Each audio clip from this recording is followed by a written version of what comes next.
This is the only way.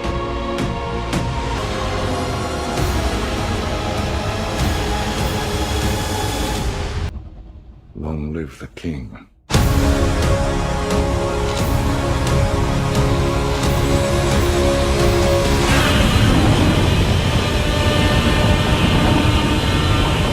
Godzilla, King of the Monsters, is the third film in the Warner Brothers Monsterverse, and at this point, the secret organization called Monarch has grown in power and has been keeping track of all of these different, larger, prehistoric type creatures that they now call Titans instead of just, Meadows or whatever they called them in the first Godzilla back in 2014. And most of these Titans are sleeping in some form or fashion. When an ancient alpha named Ghidorah is awakened and many of the Titans around the world start following his bidding, Monarch must rely on Godzilla in order to defeat Ghidorah before the latter destroys the world as we know it. So that you guys know where I stand with the IP of Godzilla, I've never been a huge fan of the Godzilla franchise growing up. I did watch the movies, and I was entertained by the ones that I did see, and I enjoyed the 2014 Godzilla directed by Gareth Edwards. And the trailers for this movie, King of the Monsters, I actually thought that they were pretty good in my opinion. I especially loved the first trailer that came out. I think it was set to the tune of Clair de Lune, or at least a version of Clair de Lune.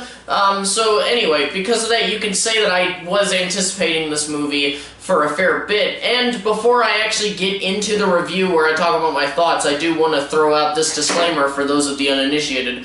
The way that I convey my thoughts on a film is I do a pro and con list, and that just helps me compartmentalize the good and the bad in my opinion. And even though I try to keep the sections separate, if I have a pro and a con, and I can just make them work off of each other, or if they're intrinsically tied together, I'll do that. I have fun doing that anyway. And also, don't forget to hit that subscribe button if you haven't already. It really helps out the channel in the long run. Okay, so there's your disclaimer and a reminder to subscribe. So let's go ahead and get into my review of Godzilla, King of the Monsters. In the Gareth Edwards film, many complained about how there was not enough Godzilla, and while it didn't bother me as much on the first viewing and a couple of the subsequent ones after that, I began to share that same opinion after many other subsequent rewatchings, and luckily, that's not really an issue in this movie. He shows up fairly quickly, and he definitely gets more screen time, and on top of that, we get to see so many more monsters this time around. I mean, as a casual viewer, I only recognize the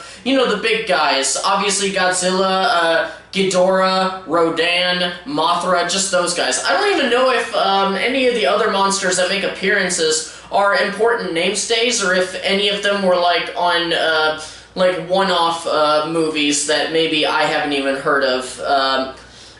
That kind of thing. But either way, everyone looks amazing. Godzilla still looks the way that he did in the first film. As the Japanese said, he looked fat, but I would argue that he just has wide hips. He can't help that.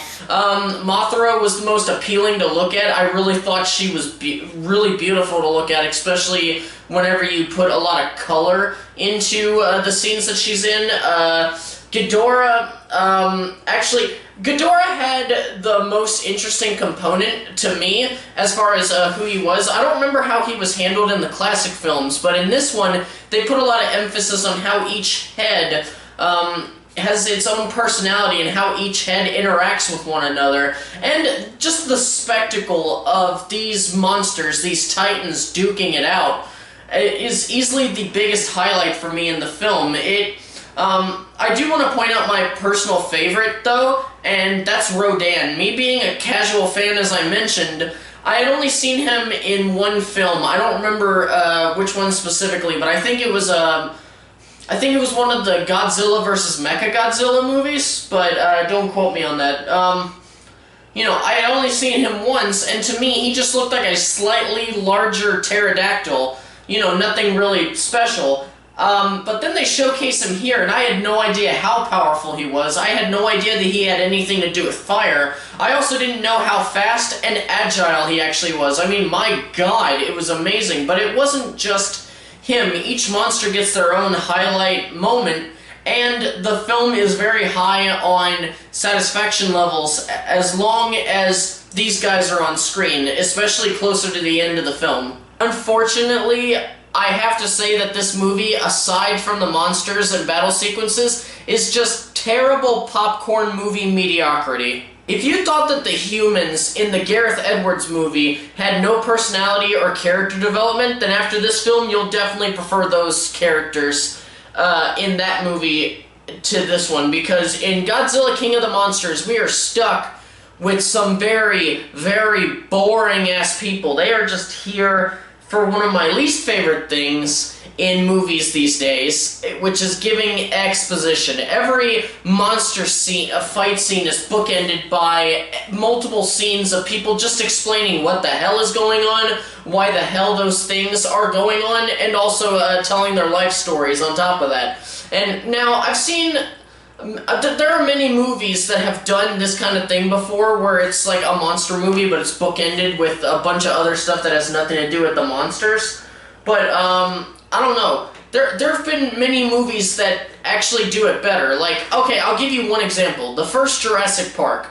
Sure, we get the dinosaurs, but for the most part, it's just humans doing human things. I mean, after that first initial tour of the park, everyone just sits down at a dinner table, talks about the good and the bad of having these these creatures living inside the park. And also that scene worked because, excuse me, it worked because we had these interesting and likable characters playing off of each other, and also the dialogue was so natural and it just flowed well. None of this is in the movie. Kyle Chandler's character is just supposed to be this smart scientist who's apparently an expert in engineering and also animal behavior, which is very random. And he's just there to be the guy who can answer any question that anyone could have in the film. Vera Farmiga is put in the terrible mother who makes terrible choices category. Charles Dance of Game of Thrones fame is just wasted as this half-note, less than one-note villain. And Millie Bobby Brown from Stranger Things, while giving a better performance than the script actually deserved, she just plays a little girl who cries fairly consistently and who is also constantly in danger or in distress. The overall script itself feels unfinished, like they rushed to get it done despite the fact that they had almost half a decade to prepare for this. I'm pretty sure that in the past 5 years they could have actually done a lot better with the script. I mean, there's just so many pointless, corny, and cringy bits of dialogue and many choices that some of the human characters make that don't make any sense, but we're required to accept their strange leaps in logic just so that it can lead us to the next monster fight, which we all want, but it could have been brought out in a much more common sense way. I left this movie very disappointed. Now, on one hand, I got exactly what I expected. I got a good amount of battles, and they were really entertaining, but I need more with my movies. I need more substance, and the film had little to none. It was like, it felt like I was watching a 4th of July fireworks display, but instead of it just being boom, pow, and bam with the fireworks the entire time, it was like there was a fucking schedule, and the schedule starts out where you'd be mandated to stand in a certain place with just a sparkler, you know, those little sticks that sparkle on the top. Hold them at arm's length and just stare at them. You know how some little kids like to run around with the sparklers? They're not even allowed to do that. You have to hold it like at this length, just staring at it. And then after a few minutes, you get a couple of fireworks, and they look really pretty. But then right after, you have to go back to holding that fucking sparkler, and it's just, you know, lather, rinse, and repeat. If you're looking for substance in your movies, you won't find it here. But if you really are